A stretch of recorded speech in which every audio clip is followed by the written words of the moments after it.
आहे। ह्या पुलासाठी आम्ही 2 वर्ष अगोदर सुद्धा उपोषणाला बसला होता, आमरण उपोषणाला। परंतु त्यावेळेस सुद्धा आमदार, आमगाव देवरी विधानसभाचे आमदार, खासदार, जिल्हा परिषद मेंबर, पंचायत कोण होते त्यावेळेस सैसराम कोरोटे आमदार होते। नमस्कार, मी नारद बोपचे आणि आपण बघत आहात सत्यकोच जानो न्यूज। आज आपण आमगाव तालुक्याच्या पिपरटोला आणि चिचटोला याला जोडणाऱ्या पुलावर आहोत आणि या ठिकाणून छोटीशी एक नदी जात आहे आणि मागील वर्षीची या ठिकाणी सुनील गिराळकर हे ग्रामपंचायत सदस्य पिपरटोला ग्रामपंचायतचे उपोषणावर बसलेले होते आणि त्यावेळेस सुद्धा या ठिकाणी अनेक जनप्रतिनिधी यांना भेट दिली आणि उपोषण सोडवले आणि लेखी आश्वासन सुद्धा देण्यात आले की हा पूल यावर्षी बनणार आहे, तुम्ही उपोषण मागे घ्या। अशामध्ये आता 1 वर्ष ह्या गोष्टीला ओलांडत आहे। अशामध्ये पुन्हा एकदा ते ह्याच पुलाच्या मागणीला घेऊन बसलेले आहेत आणि हे फक्त एकाच पुलाच्या मागणीला घेऊन असे बसलेले नाही, तर अनेकदा रोड रस्त्याच्या समस्याकरिता ते रोडावर किचडामध्ये झोपणे किंवा जनसामान्याच्या पाण्याच्या समस्याकरिता पंचायत समितीमध्ये जाणे, विहिरीचे बिल मिळाले नाही म्हणून विहिरीमध्ये उपोषण करणे, अर्धदफन आंदोलन करणे, अशा प्रकारे ते आंदोलन नेहमीच करत असतात। अशामध्ये आज सुद्धा ते या ठिकाणी बेमुदत आमरण उपोषण यांनी 24/6/2024 पासून सुरू केलेलं आहे।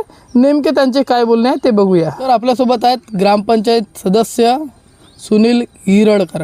काय म्हणाल, मागच्या वर्षी आपण बसलेले होतात, कोण कोण येऊन भेट दिला आणि कोणाकोणाचे लेखी पत्र कशा स्वरूपाचे मिळालेले होते, काय लिहिलं होतं त्यांच्यामध्ये आणि का म्हणून त्यावेळेस आपण उपोषणावरून उठलेला होता आणि आता का म्हणून बसलेला आहात? मागच्या वेळेस म्हणजे 12 ऑगस्ट 2024ला आम्ही ह्याच पुलासाठी चिचटोला आणि पिपरटोला मधामध्ये जो कुवाडास नाला आहे आणि त्या कुवाडास नाल्यावर जो पूल आहे त्या पूलची उंची कमी आहे आणि अतिशय जीर्ण झालेला आहे, जीर्ण अवस्थेत आहे।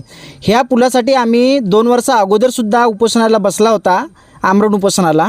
परंतु त्यावेळेस सुद्धा आमदार, आमगाव देवरी विधानसभाचे आमदार, खासदार, जिल्हा परिषद मेंबर, पंचायत कोण होते त्यावेळेस आमदार? त्यावेळेस सैसराम कोरोटे आमदार होते, परंतु भाजपाचे नेतृत्व करणारे संजय पुराम साहेब हे सुद्धा होते आणि त्यांनी सुद्धा आम्हाला आश्वासन दिला होती का आम्ही येत्या 5 ते 6 महिन्यात आम्ही हा जो पूल आहे तो बनवून देऊ।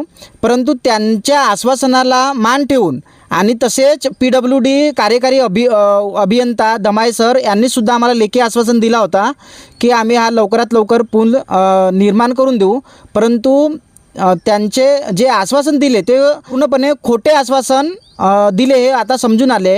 ह्या गोष्टीला 2 वर्ष झाला, परंतु अजूनपर्यंत आमची मागणी जी आहे पूर्ण झालेली नाही। त्यासाठी आता आम्ही पुन्हा म्हणजे 2 वर्षांनंतर पुन्हा आम्हाला हा आमरण उपोषणात बसायला भाग पाडलेला आहे। आता मला सांगा, आता पावसाळा लागलेला आहे, अशामध्ये आता पाऊस येणार आहे, अशामध्ये तर पूल निर्माण होणार नाही, मग अशा वेळेस बसण्याचे काय अर्थ आहे? आता कारण हा नेमका असा आहे का आता पावसाळी अधिवेशन सुरू आहे, तर त्या अधिवेशनामध्ये किमान आमच्या क्षेत्राच्या आमदारांनी ह्या पुलाची समस्या लक्षवेधी करण्यासाठी ते अधिवेशनामध्ये सभागृहामध्ये मांडतील अशी अपेक्षा आहे।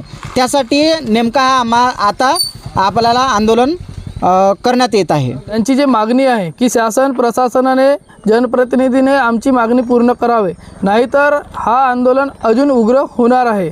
तर अशामध्ये आता बघणे हे महत्त्वाचे ठरेल, यांची मागणी पूर्ण होणार की नाही, की यांना उग्र आंदोलन करावे लागेल। मिळूया पुढील बातमीमध्ये, तोपर्यंत नमस्कार।